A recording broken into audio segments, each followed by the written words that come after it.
Bueno, vamos a ver acción de libertad. Ustedes tenían ya en la plataforma del eCampus esta presentación, la vamos a desarrollar de acción de libertad. Se ve en pantalla, ¿no es cierto? Sí, doctor, se ve. Ya, muchas gracias.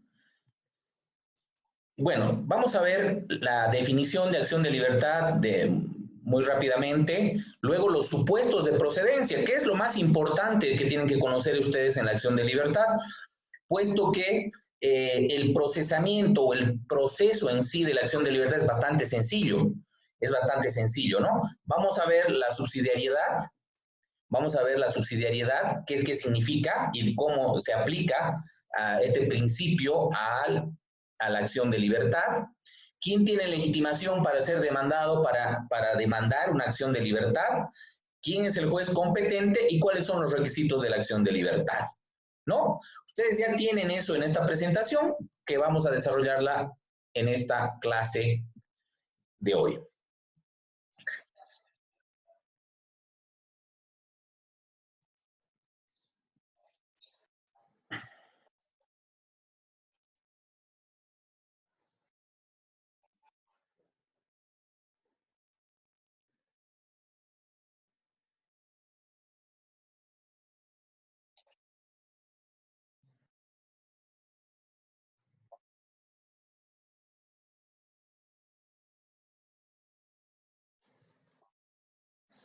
En pantalla tenemos la definición de la acción de libertad, ¿no? Es una definición, si queremos decir así, bastante técnica. La acción de libertad la podemos definir también de la siguiente manera. Es un proceso constitucional, ¿ya?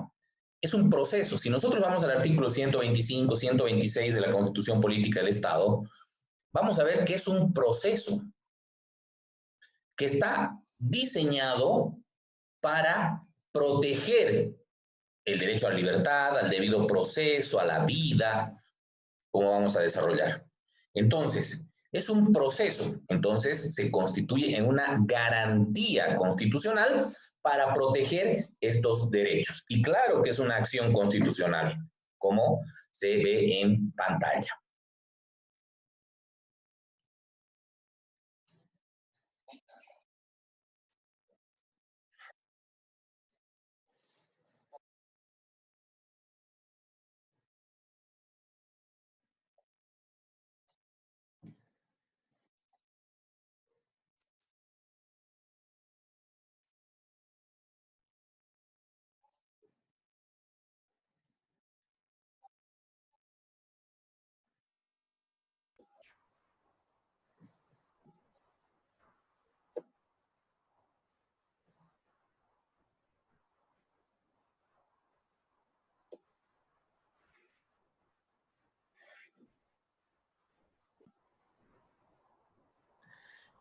Muy bien. Doctor, ¿Sí? perdón, me parece que está haciendo reproducir el audio que tiene las diapositivas. No se está reproduciendo, doctor, no se escucha, supongo porque Perfecto, no ha compartido el audio. perfecto, perfecto. Sí, sin embargo, estoy explicando lo mismo. Ya, gracias por la aclaración. El artículo 125, que está en pantalla, nos señala cuáles son los supuestos de procedencia de la acción de libertad. Es decir, cuándo vamos a utilizar la acción de libertad, ¿no? Porque nosotros debemos saber cuándo vamos a utilizar esta garantía para proteger los derechos. Garantía, ¿qué clase de garantía es? Es un proceso, ¿no? Que protege estos derechos. Entonces, vean ustedes que el artículo 125 dice vida en peligro. Cualquier persona que considere que su vida está en peligro. Entonces, ustedes ya saben que cuando exista una vida en peligro, ya vamos a ver de qué manera, pueden presentar, pueden utilizar la acción de libertad. De igual manera que es ilegalmente perseguida. Vamos a ver entonces cuándo hay una persecución ilegal. Ahí también puedo presentar una acción de libertad. O que esté indebidamente procesada, que tiene que ver con el derecho al debido proceso. Es decir, ¿podré acudir a la acción de libertad cuando se viole el derecho al debido proceso? Sí, vamos a ver cumpliendo qué requisitos puedo hacer eso. Y, por último, la privación de libertad personal. ¿Ya? La privación de libertad personal. Entonces, la acción de libertad se llama de libertad porque protege el derecho a la libertad, ¿no? Entonces, nosotros vamos a poder pedirle a ese tribunal de garantías, a ese juez de garantías constitucionales, que guarde tutela a su vida, que cese la persecución indebida, se restablezcan las formalidades legales o se restituya el derecho a la libertad. Ustedes lo están viendo en pantalla claramente aquello. Ahí tenemos cuándo puedo presentar una acción de libertad. Cuando esté la vida en peligro, prisión ilegal, detención ilegal. ¿Por qué aparece prisión y detención?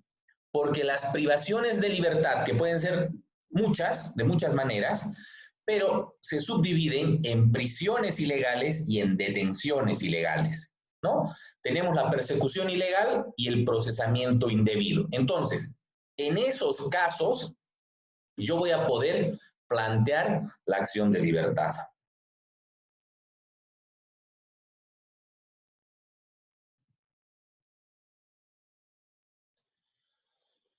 Vida en peligro. Toda persona que considere que su vida está en peligro puede acudir a la acción de libertad. Dice, para la violación del derecho a la vida, y antes la jurisprudencia decía que necesariamente esa vida en peligro tenía que estar relacionada con la privación de libertad. Ese criterio ha sido superado y nosotros podemos acudir a la acción de libertad para tutelar el derecho a la vida en cualquiera de sus formas. ¿Y qué es el derecho a la vida? Nos dice esta sentencia constitucional que está en pantalla, nos dice que debemos entender el derecho a la vida protegida por la acción de libertad bajo tres concepciones distintas. El derecho a permanecer con vida, interdicción de la muerte arbitraria, prohibición de la muerte arbitraria.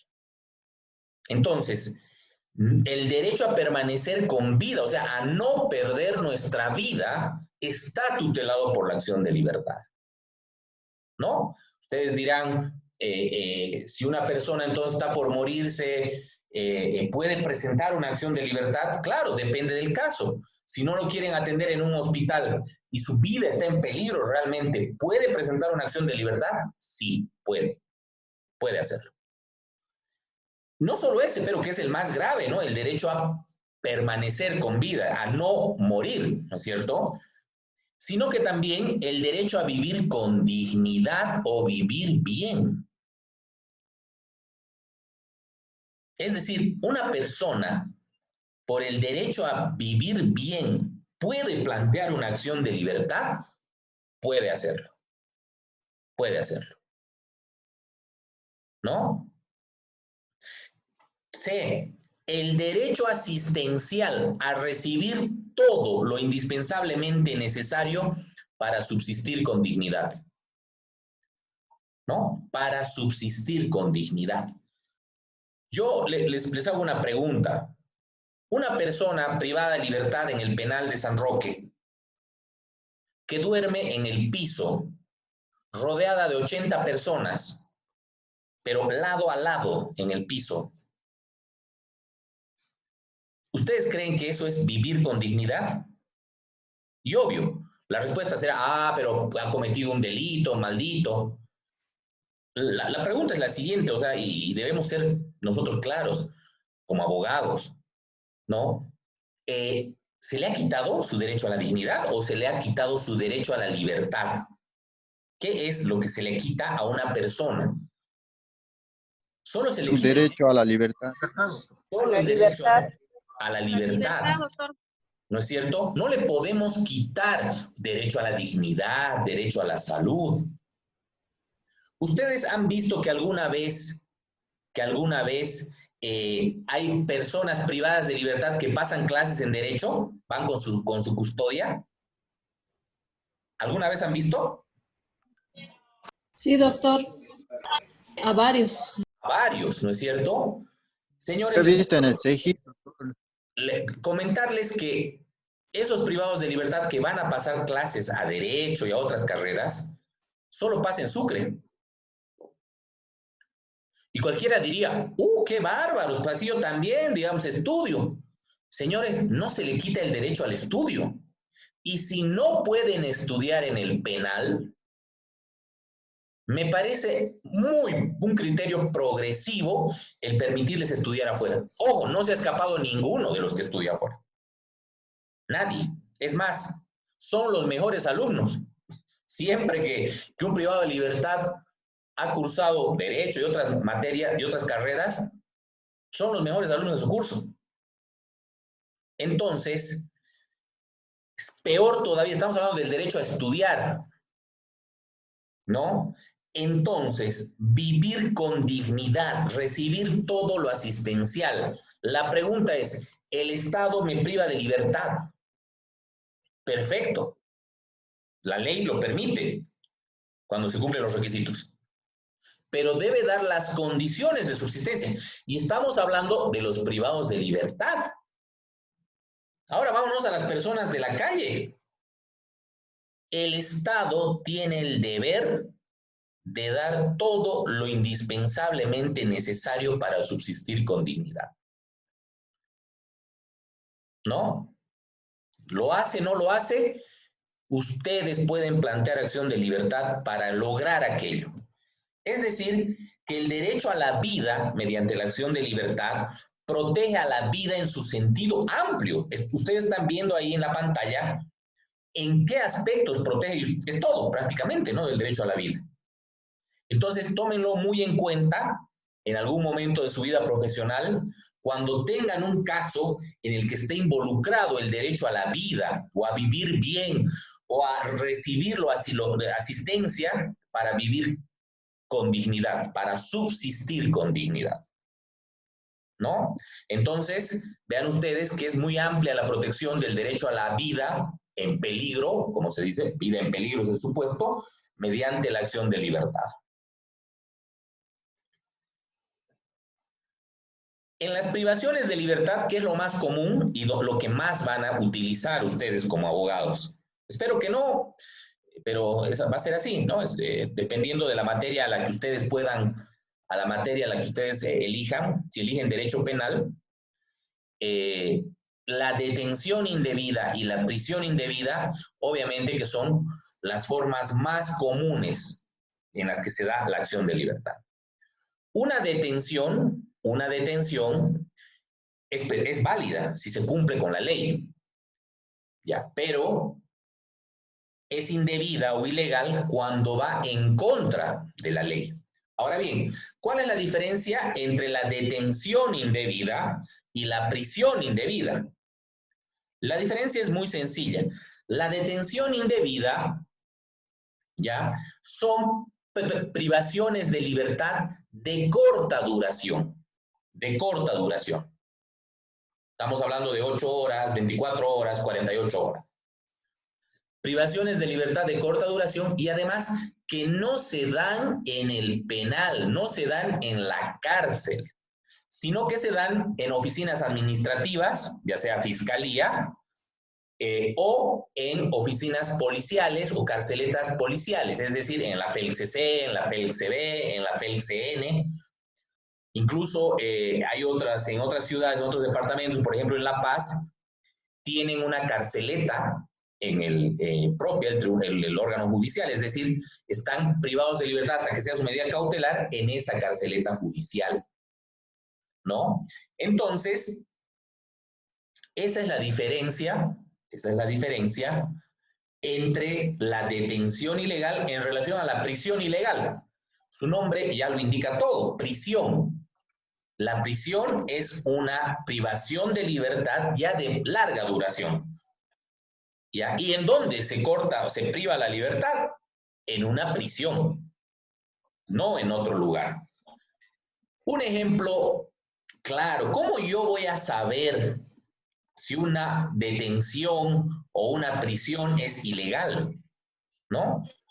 Pues bien, hay que ir a la ley. Ejemplo de detenciones: arresto, aprehensión. Esos son los ejemplos de las aprehensiones. Luego veremos los ejemplos de las privaciones de libertad, como prisión. Muy bien, vamos al ejemplo del arresto. Vamos al ejemplo del arresto para que ustedes puedan entender, comprender qué trabajo tienen que hacer, porque esa es mi tarea, porque si no, el libro sería suficiente o la presentación sería suficiente. ¿Qué tienen que hacer? Arresto. Está en pantalla, ¿no es cierto? Así es, doctor. Sí, sí, se ve. Gracias. Cuando en el primer momento de la investigación, primer requisito que nos da el procedimiento penal, 225. Entonces, ustedes ya saben que un arresto se va a dar en un primer momento de la investigación, no cuando la investigación ya esté terminando. En un primer momento. Claro, ese primer momento pueden ser horas, días, sí, pero es un primer momento. No puede ser a mitad de la investigación, ya cuando han pasado 3 meses de la investigación, voy a arrestar a la persona. No. Otro requisito: sea imposible individualizar a los autores, partícipes y testigos. A ver, ¿cuál es el otro requisito? No es posible individualizar al autor. Entonces, si tú dices, a mí me ha robado mi celular Juan Pérez, si tú dices eso, ya estás individualizando al autor, no lo puedes arrestar. Porque dice claramente, sea imposible individualizar. Eso es, tú no sabes si es el autor, el testigo, el partícipe, no sabes. Entonces, tienes que arrestarlo. Y se deba proceder con urgencia para no perjudicar la investigación. Entonces, otro requisito es la urgencia. Si yo no actúo con urgencia, voy a perjudicar la investigación. Tercer requisito. ¿No es cierto? Entonces, si no concurre un requisito, ese arresto es ilegal. En ese entendido, nos dice la norma también quién puede arrestar: el fiscal o la policía. Es decir, si no es el fiscal o no es un policía, es un arresto ilegal. El juez no puede arrestar este tipo de arresto. Luego puede el juez arrestar, pero es con una sanción más que todo disciplinaria, con el poder ordenador y disciplinario que le da el artículo 338 del procedimiento penal. Puede arrestar a un abogado que se está portando muy malcriado en la audiencia, arrestar al imputado que está obstaculizando el desarrollo de la audiencia. Puede arrestarlos, pero ese arresto no es este arresto que hablamos ya de penal, en derecho penal, sino es un arresto disciplinario. Yo tengo un colega muy conocido en el ámbito penal en Sucre que ha sido ya arrestado 2 veces. Yo no he llegado a eso, nunca hay que ser malcriado, ¿no? Siempre hay que actuar correctamente en las audiencias.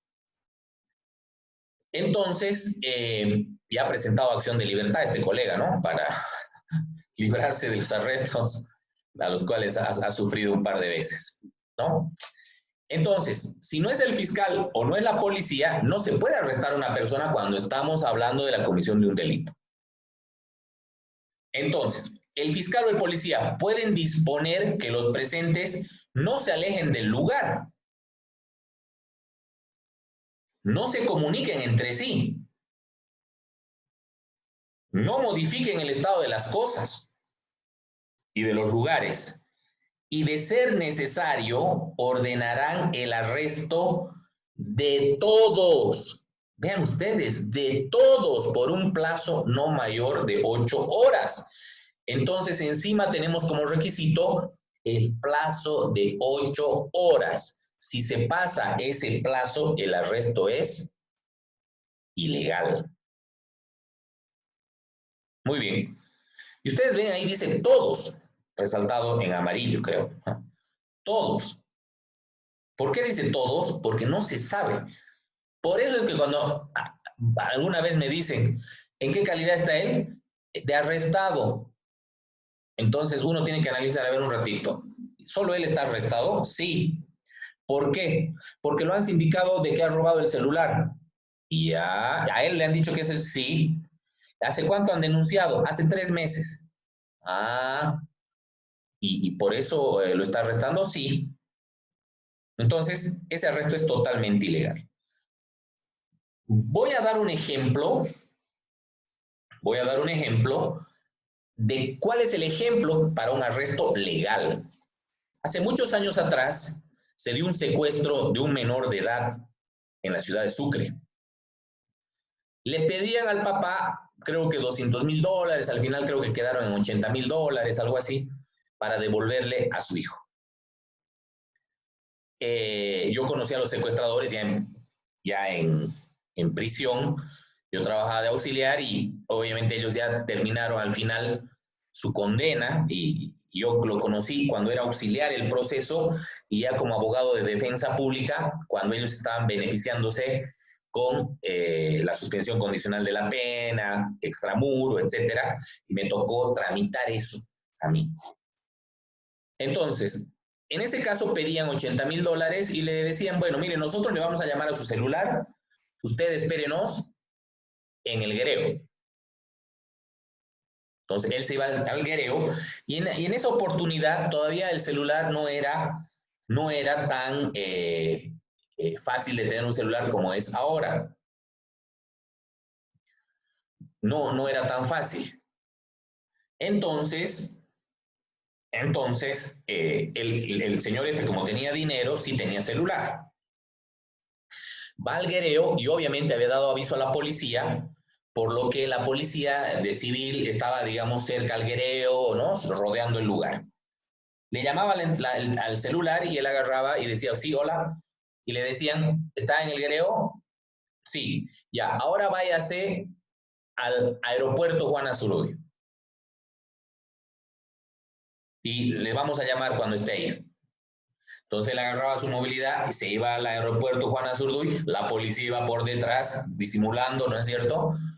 Y había todo un operativo policial y cuando llegaba al aeropuerto Juan Azurduy le decían, ahora váyase, no sé, a Surapata, digamos, ¿no? O sea, lo llevaban de un lugar al otro y la policía tenía que darse modos para seguir realizando su trabajo. Y en determinado momento le llaman. Cuando él estaba yendo de un lugar a otro, le llaman a su celular y le dicen, mire, váyase a tal lugar, estaban diciendo eso, y la policía, con la ayuda de Entel, identifica de dónde venía la llamada, porque era un teléfono fijo. Y les dicen a la policía, la llamada viene de la plaza, del teléfono público que está frente a la alcaldía. Antes había en la plaza, en las 4 esquinas, teléfonos públicos de Entel. No. Entonces, resulta que en la plaza no había policías porque, claro, estaban por toda la ciudad haciendo el operativo y van corriendo los policías desde la plazuela Sudáñez, donde está el comando, hasta la plaza. Llegan a la plaza, a la esquina frente a la alcaldía, y obviamente alrededor de la cabina telefónica habían 20 personas. ¿Qué hace la policía? Arresta a todos. ¿Para qué? Para preguntar qué hace usted aquí. Yo estaba yendo a comprar pan y hasta que, digamos, ven a alguien y tenía antecedentes penales, hasta identificar al autor. Y a partir de ese autor, agarran al resto de autores que estaban con el menor en otro lugar. Me acuerdo, lo abandonaron por una vía del tren, por Yotala, y le dijeron que camine y que iba a llegar hasta la tranca, no me acuerdo hasta dónde tenía que llegar el menor caminando y caminó. Entonces vean ustedes, y los agarraron, vean ustedes que en ese caso era un primer momento de la investigación. Era imposible individualizar, no se sabía si era autor, partícipe o tal vez testigo de que estaba llamando.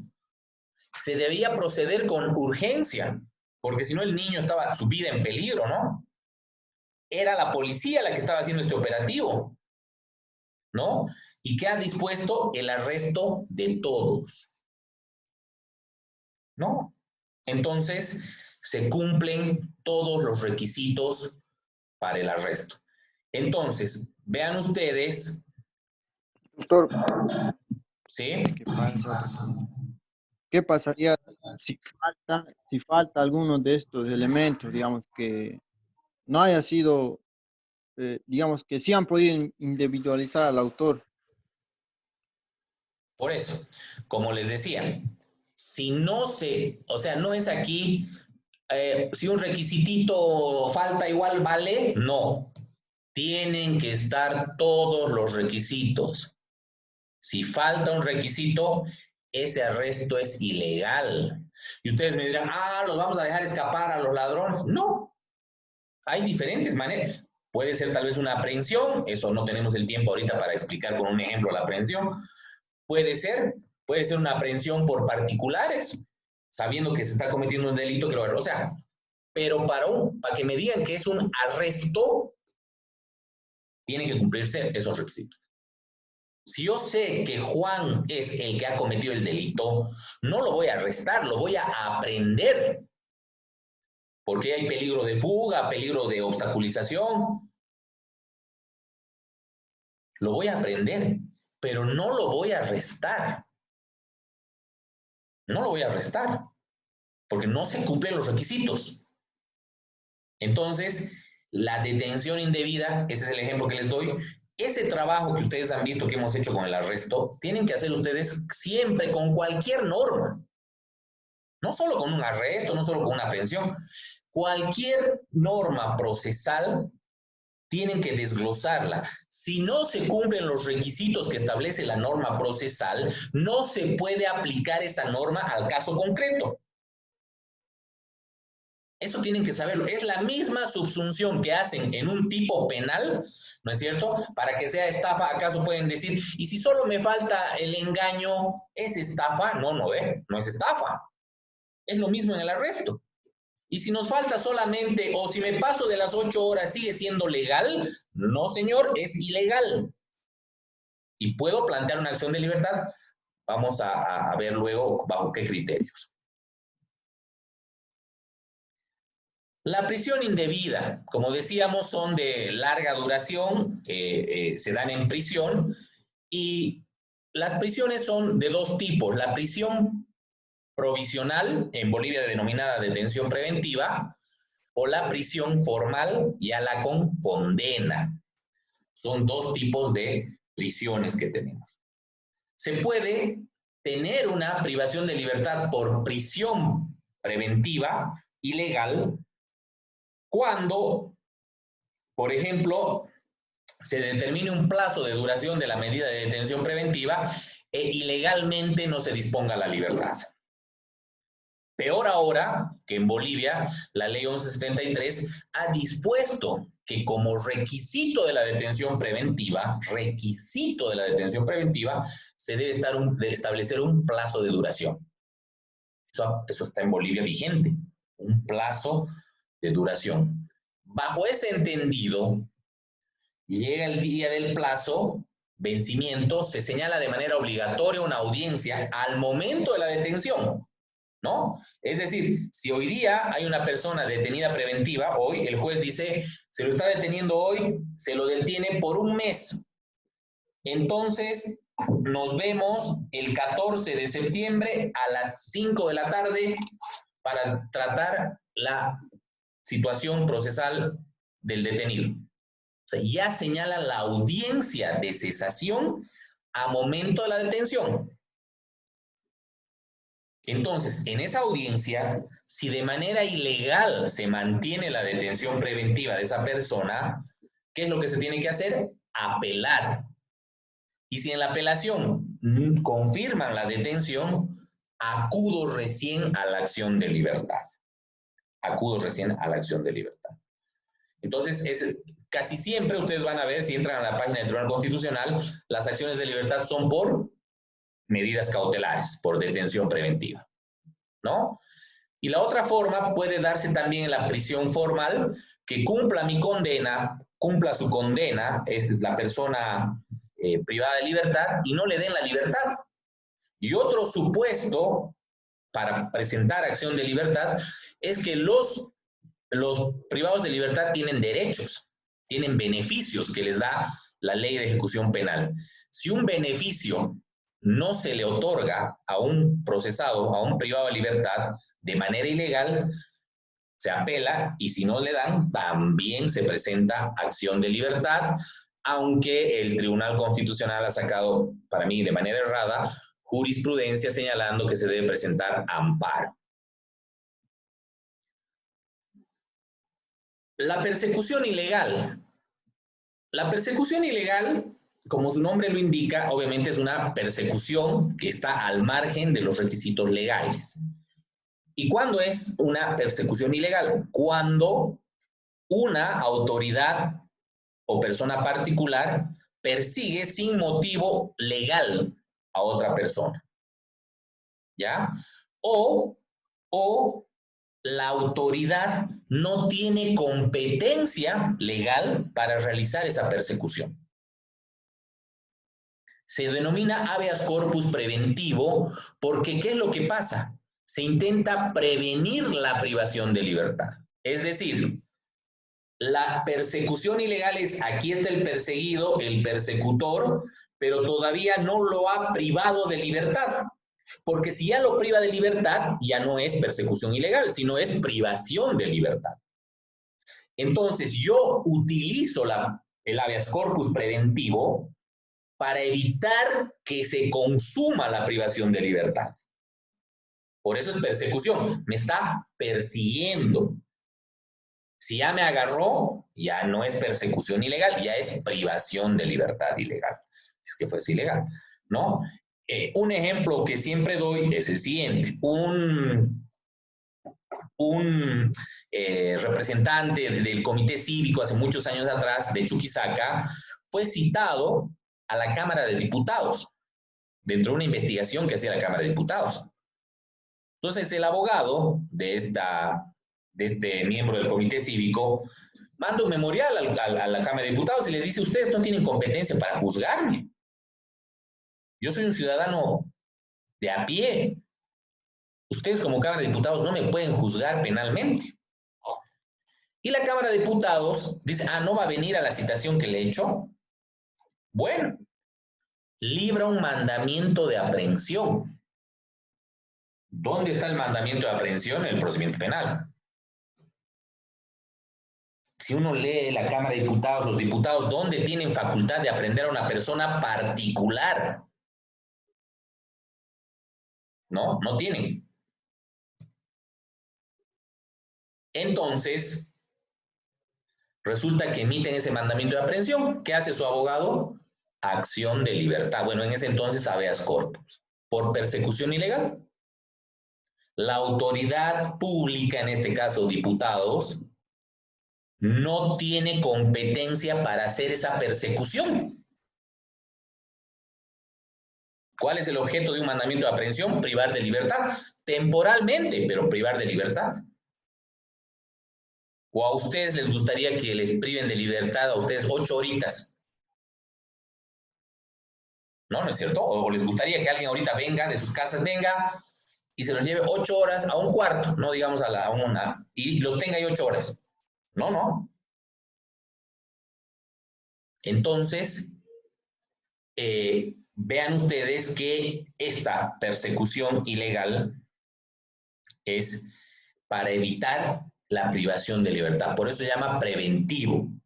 Y vean la importancia del abogado y la importancia de la probidad de los jueces, ¿no?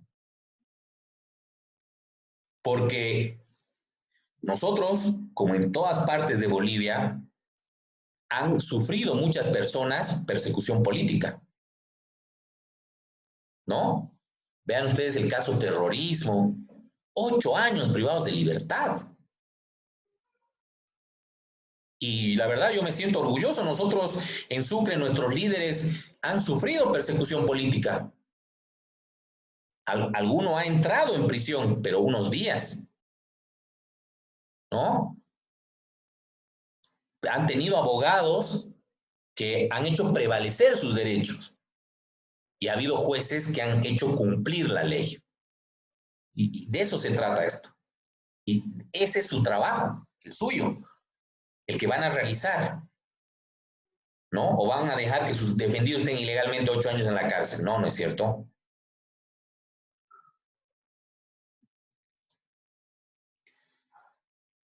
El otro supuesto que es muy ligado a la privación de libertad es el procesamiento indebido, el proceso indebido.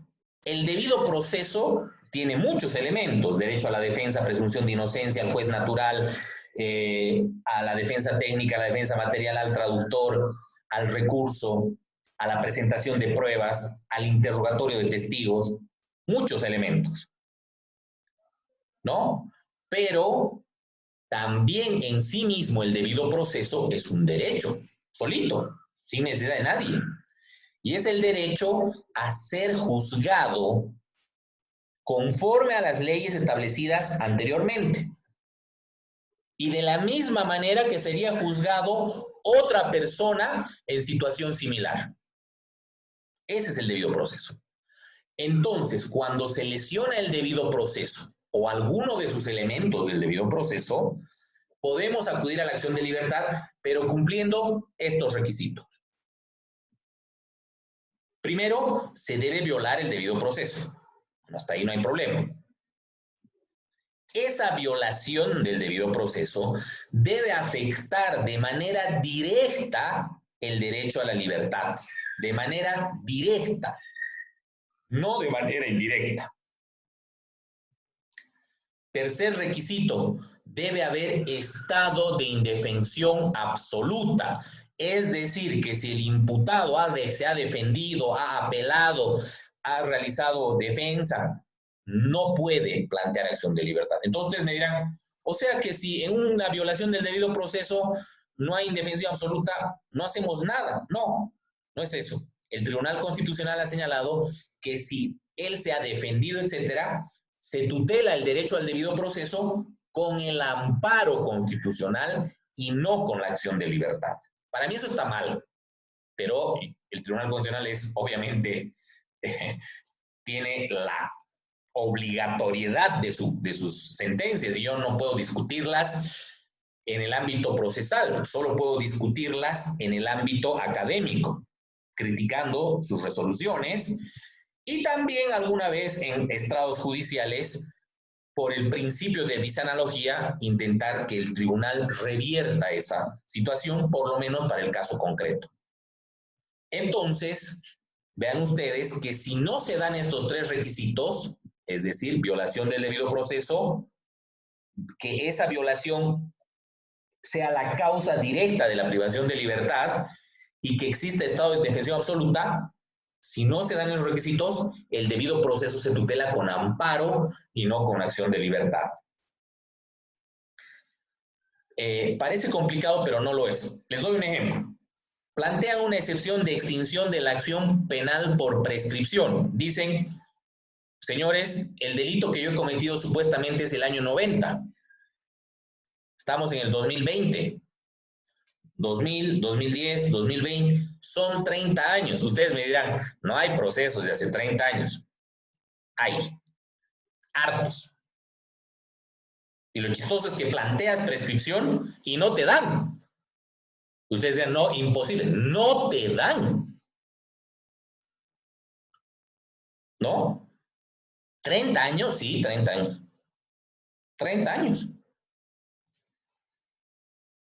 ¿No? Entonces, no da la prescripción, ¿ya? Apelan y en apelación les dicen no les vamos a dar la prescripción. Muy bien. Como no le da la prescripción, el juicio continúa. Sentencia, condenatoria, apelación, casación, cárcel. ¿Puedo plantear acción de libertad por lo que me negaron ilegalmente, violando el debido proceso, la prescripción o no? ¿Qué opinan ustedes? Sentencia constitucional, doctor, que usted hace mención, no se puede presentar la acción de libertad, sino la acción de amparo. Exactamente, muy bien. ¿Por qué? Porque con la prescripción no me han privado de libertad. Con una sentencia me han privado de libertad. Entonces, para la prescripción presentaré amparo. Y si considero que la sentencia también es ilegal, etcétera, ahí sí tal vez pueda plantear acción de libertad, pero ni ahí, porque apelo. Y si apelo, ya no estoy en estado de indefensión absoluta. Entonces voy en casación. Entonces no estoy en indefensión absoluta. Y si no estoy en indefensión absoluta, es amparo. Para mí eso es algo ridículo. Pero lamentablemente esa es la posición del Tribunal Constitucional, que por ahí para ellos es ridículo lo que yo estoy diciendo, ¿no? Pero nosotros cumplimos, mientras no cambie eso, las sentencias del Tribunal Constitucional. En su libro, en el libro que tenemos de base en nuestra materia, ustedes van a ver que he citado una sentencia constitucional que cambiaba esto. Y decía, no, pues si es un proceso penal, todo tiene que ser acción de libertad. ¿Qué es eso de estado de indefensión absoluta? Poniendo requisitos exagerados. Lamentablemente esa sentencia fue nuevamente modificada y volvieron a esta línea que les estoy señalando. O sea que ya saben que dándose esos tres requisitos sí pueden presentar acción de libertad. Y hay una excepción a esta regla que es en medidas cautelares, en detención preventiva u otra forma de privación de libertad. Ahí sí es, aun sin cumplir el estado de indefensión absoluta, es procedente la acción de libertad. Eso no lo olviden, eso también dice en su libro, no piensen que porque no está aquí ahorita, no tienen de dónde leer, está en su libro y por eso es muy importante que ustedes apoyen todo lo del ICAMPUS con el libro. Doctor, ¿y por qué dice que la medida cautelar es la excepción? Porque te privan de libertad exactamente con los autos que te dan la detención preventiva, ¿no es cierto? Y obvio, porque parece absurdo, ¿no? O sea que, pero igual no hay estado de indefensión absoluta y se está privando de libertad y en otro caso igual, ¿cuál es la diferencia? Lo que pasa es que ellos dicen ya era una exageración que una medida cautelar que donde te están privando de libertad precisamente por esa resolución te pidan estado de indefensión absoluta. Ahí se demuestra que están equivocados, que no deberían pedir estado de indefensión absoluta para que todas las cuestiones que tengan que ver con derecho penal sean de debido proceso, sean mediante acción de libertad. No lo entienden así y solamente hacen esa excepción en las medidas cautelares, tratándose del derecho a la libertad de manera directa, ¿no? Eso es el criterio que ellos tienen, ¿no? Vamos a hablar de la subsidiariedad. Vamos a hablar de la subsidiariedad. ¿Qué es el principio de subsidiariedad? Implica que yo debo agotar las herramientas, los recursos legales que tengo en la vía ordinaria antes de acudir a la acción de libertad. La acción de libertad, antes habeas corpus, si uno revisa la doctrina del habeas corpus, no es subsidiario, es decir, puedo acudir directamente a la acción de libertad.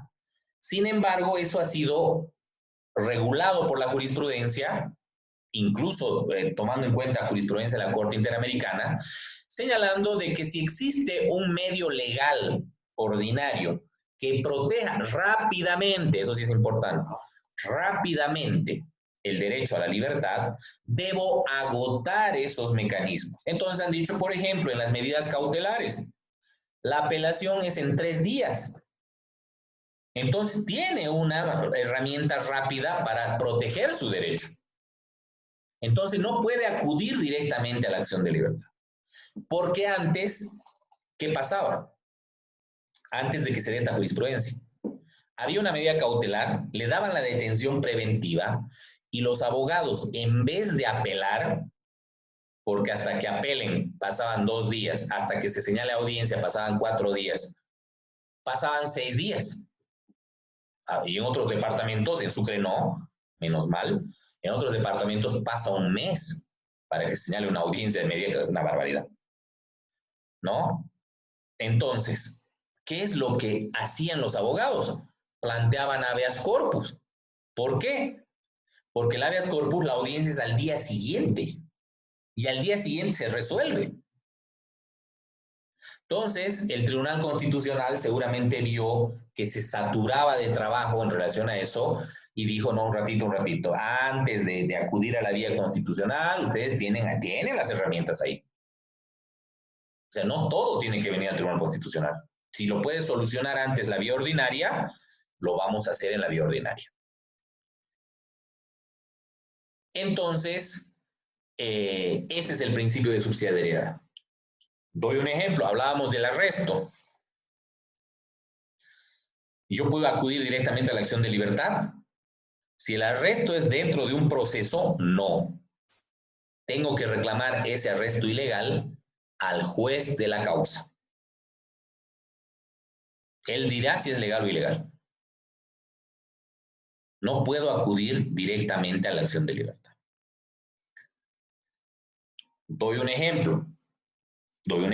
En las medidas cautelares. Dispone la detención preventiva de mi defendido, tengo que apelar. Mantienen la detención preventiva, recién puedo acudir. Si considero que se ha violado el derecho a la libertad, violando el debido proceso, recién puedo acudir a la acción de libertad. Recién. Entonces, ustedes siempre deben saber que deben agotar las vías. Hay excepciones. En su libro están más ejemplos, pero aquí hay 3 ejemplos. 1, si no hay proceso penal aperturado y te privan de libertad, ¿a quién te vas a quejar si no hay juez? Entonces, presentas directamente acción de libertad. ¿Pasa? Ustedes crean que no, pasa. Cuando está en riesgo el derecho a la vida, o sea, si lo que están planteando como supuesto de procedencia de la acción de libertad es el derecho a la vida, voy a ir directamente a la acción de libertad. También voy a ir directamente a la acción de libertad si es un menor de edad o es una persona adulta mayor, porque tienen protección reforzada. Y también el habeas corpus de pronto despacho. ¿Para qué sirve el habeas corpus de pronto despacho? Les daba el ejemplo. En Sucre, si yo apelo hoy a una medida cautelar, digamos, dispone la detención preventiva de mi defendido, la ley dice que en 3 días se tiene que señalar audiencia. En Sucre se señala en 3 días. Pónganle 4. Se señala la audiencia de apelación. Pero lamentablemente en otros departamentos la audiencia puede ser 20 días después, 1 mes después, y eso es absolutamente ilegal. Entonces, ¿qué hacen ustedes? Plantean la acción de libertad de manera directa, cuando ven que pasan los 4 o 5 días y que no señala la audiencia. ¿Para qué la acción de libertad? No para la libertad, para que la autoridad señale esa audiencia. Señale esa audiencia. Para que actúe rápidamente en todo lo que está involucrado con el derecho a la libertad. Lamentablemente, las autoridades judiciales se vuelven duras, ¿no? Vas y les dices, por favor, mi defendido está en la cárcel, hágamelo rapidito. No, se vuelven duros. O sea, para ellos sale bien, no sale tan bien. Es así en la mayoría de los casos, lamentablemente. No estoy hablando de los jueces, sino de todo el personal, ¿no? O sea, son muy... es así, uno se vuelve ya, dice, ya entró porque ya está acostumbrado. Todos los días hay gente que entra a la cárcel. Entonces, muchas veces se retrasan las solicitudes porque para ellos es un papel, ¿no? Entonces, para eso es el habeas corpus de pronto despacho, y ahí ustedes no necesitan agotar vía. Solo tienen que decir, señor, mire, yo he presentado mi cesación en la detención preventiva en tal fecha, el juez han pasado 2 semanas y no me señala audiencia. Pido que se me señale audiencia.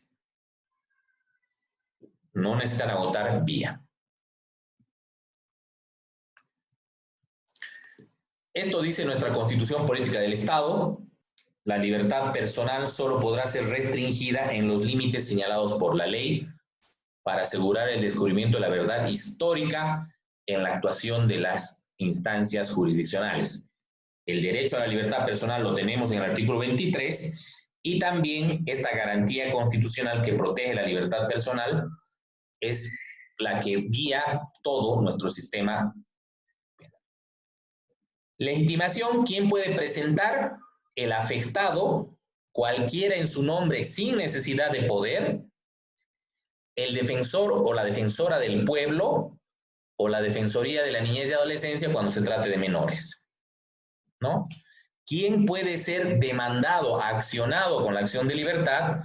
La persona o autoridad que haya violado el derecho, ¿no? Aquí tenemos para ustedes quién se considera con legitimación pasiva, quién con legitimación activa. Entonces, ¿quién presenta y contra quién se presenta? Es contra el que ha violado el derecho. ¿Quién tiene competencia? La Constitución Política del Estado dice que tiene competencia cualquier juez en materia penal. Pero resulta que la ley 1104 le ha otorgado competencia a los vocales constitucionales. Para mí eso es inconstitucional.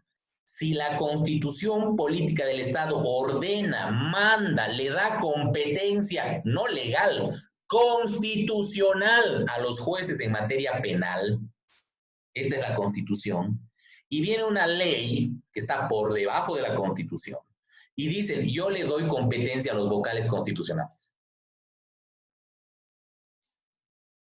Es inconstitucional. Pero, como yo no puedo decretar la inconstitucionalidad de la norma, sino solamente el Tribunal Constitucional, en tanto y en cuanto el Tribunal Constitucional no determine la inconstitucionalidad de esa norma, en relación a la acción de libertad, en las otras acciones no hay problema. Mientras no se determine, hay presunción de inocencia, porque así lo manda el Código Procesal Constitucional, y habiendo presunción de constitucionalidad de esta norma, se debe aplicar. Entonces, ¿ante quién presentan ustedes la acción de libertad? Depende. ¿No? En capital de departamento y hasta 20 kilómetros a la redonda, a los vocales de la Sala Constitucional de turno. Fuera de los 20 kilómetros a la redonda, en todos los municipios, fuera de aquello, a cualquier juez en materia penal. Aquí dice juzgado público, pero en acción de libertad no. A cualquier juez en materia penal o, si quieres, a las salas constitucionales de la capital del departamento. Doy un ejemplo. Yo en Monteagudo quería presentar una acción de libertad y la violación había sido en Monteagudo. Entonces, antes tenía que presentarla sí o sí en Monteagudo. Y a veces no es lo ideal, ¿no? Porque, como en todo en la vida, ¿no? O sea, el juez que vas a presentar la acción tal vez es amigo del juez, ¿no? Que no debería ser así, pero siempre hay algo de eso, ¿no? Entonces, lo bueno ahora que la ley te dice, no, si quieres vienes y lo presentas igual en capital. Y sobre todo, ¿por qué hace esto? No porque digan, por ahí es amigo del juez, no, sino que los vocales constitucionales, al estar dedicados exclusivamente a materia constitucional, obviamente tienen más conocimiento que un juez de provincia que no va a estar imbuido cada día como ellos en la materia constitucional, ¿no? Entonces, también le permite, entonces yo ahora, y eso me parece genial, si se viola en Padilla, se viola el derecho a la libertad en Monteagudo, se viola en Camargo, yo puedo plantear la acción aquí en Sucre, que me parece excelente. Y también puedo plantear, si no hay juez en el lugar donde se ha violado el derecho, en el lugar más cercano, ya sea porque es más cerca o en el lugar que sea de mejor condición de transporte. Es decir, más cerca es Padilla, como pasaba en el caso 24 de mayo. De Padilla a Sucre, no, les doy un ejemplo, no estoy seguro, ¿no? 180 kilómetros. Y de Padilla a Monteagudo, 170 kilómetros. Es decir, más cerca Monteagudo. Pero hacia el lado de Sucre es pavimentado. En cambio, al lado de allá, bueno, ahora ya están terminando, pero antes no era pavimentado. Entonces ya yo elijo, o sea, digo, no, yo quiero irme a Sucre porque es mejor, es más rápido. Es más lejos, pero es más rápido. O me voy a Monteagudo porque es más cerca. Y si la violación del derecho es en un lugar fuera del domicilio del accionante, es decir, tú eres de Sucre y te violan tu derecho a la libertad en Santa Cruz, puedes presentar la acción de libertad en Sucre, en el lugar de tu domicilio. Es un cambio muy bueno también porque te permite defenderte, defender tus derechos ante tus similares. Entonces, esas son las reglas de competencia que ustedes las van a revisar y van a poder conocer ante quién presentar. Los requisitos. Hay requisitos de forma y de fondo. El artículo 33 del Código de Procedimiento Constitucional nos dice para todas las acciones en general, pero en la acción de libertad son los siguientes de forma. Nombre y domicilio del accionante. Eso es fácil, ¿no? El que presenta y sus generales de ley. No hay terceros interesados en la acción de libertad. Nombre y domicilio contra quién planteamos la acción, el accionado. Nombre y domicilio, no se olviden, domicilio. O el lugar donde lo voy a notificar. Si no, ¿dónde voy a notificar? No voy a poder avanzar. ¿Ya? Pruebas. Otro requisito de forma. Las pruebas. Cualquier acción constitucional, como cualquier acción en el derecho, es con pruebas, señores. No hay aquí que el abogado ahí, no lo digo yo, la ley. Si no tiene pruebas, no tiene nada. Puede hablar bonito, bello, hermoso. No tiene pruebas, no tiene nada. ¿Ya? Correo electrónico, que no sirve de nada, pero bueno, ojalá sirva muy prontamente, porque ni siquiera te mandan ahí nada. Y los requisitos de fondo, que son muy importantes. El hecho, el derecho y la tutela, petición, dice en el código, pero considero que lo correcto es tutela, petitorio o tutela. ¿Qué es el hecho? Explico, señores, yo fui arrestado y resulta que el arresto duró 20 horas, entonces es ilegal porque el artículo 226 o 225 creo, dice que es máximo 8 horas. Entonces el hecho es ese, me han privado de libertad 20 horas. ¿Cuál es el derecho? Artículo 220 y tantos, dice 8 horas. La ley, la sentencia constitucional ha dicho que máximo 8 horas puede ser el arresto. La Corte Interamericana ha señalado que las privaciones de libertad, ya sean de corta duración, son tutelables, que el derecho a la libertad es esto. Eso es el derecho. Identifico dónde está el derecho en la Constitución. Artículo 23. Pero no solo eso, no digo, artículo 23, derecho a la libertad. No. Expongo jurídicamente por qué se ha violado el derecho. Esa es la diferencia entre ustedes, que van a ser abogados, y una persona particular. Una persona particular va a decir, me han agarrado 20 horas y me han metido adentro. Pero es su trabajo decir la ley en el artículo tanto, la constitución, la jurisprudencia, la doctrina dice tal cosa. Ese es su trabajo. Hecho, derecho. O sea, este es el hecho, se ha violado este derecho de esta manera. La tutela. ¿Qué pido yo? ¿Qué pido yo para restituir el derecho? Si estoy diciendo derecho a la vida, dice la Constitución, se ordena la tutela a la vida. Si digamos es porque alguien me quiere matar, ¿no? El Estado, digamos, no me está, se ordena al Estado, que el Acuerdo Interamericano ordena varias veces eso, que se le dé 2 policías de seguridad para que no lo maten los narcotraficantes, digamos, que lo están amenazando. Se ordena, digamos, si es algún medicamento, que lo atiendan, que se lo atienda en el hospital. Y el Estado ya verá, a través de, le dé el dinero, no sé. Cosa que no se hace casi en Bolivia, pero espero que se empiece a hacer.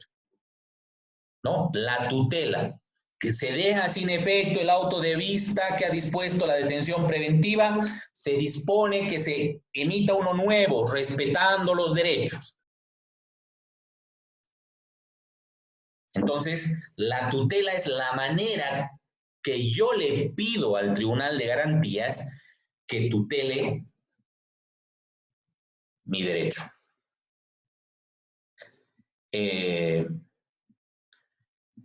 Y bueno, eso es en resumen la acción de libertad. La sentencia es correctiva, preventiva o reparadora. Ustedes van a ver aquello de cuando se aplica preventiva, obviamente en habeas corpus preventivo.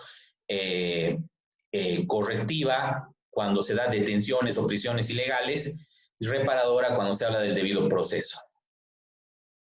Tienen una audiencia en video que la pueden ver para entender cómo se desarrolla la audiencia de acción de libertad, ¿no? Y ustedes tienen el deber, como abogados, de proteger derechos.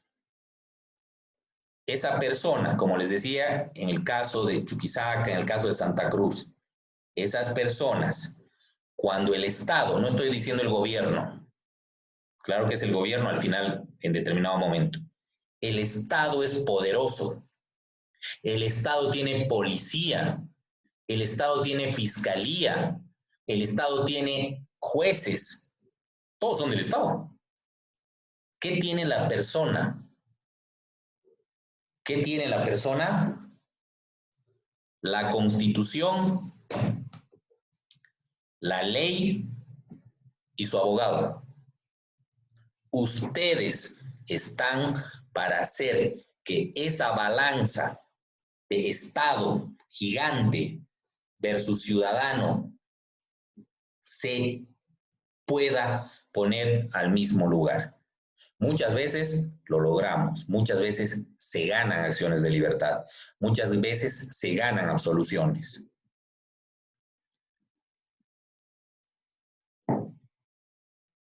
Eso es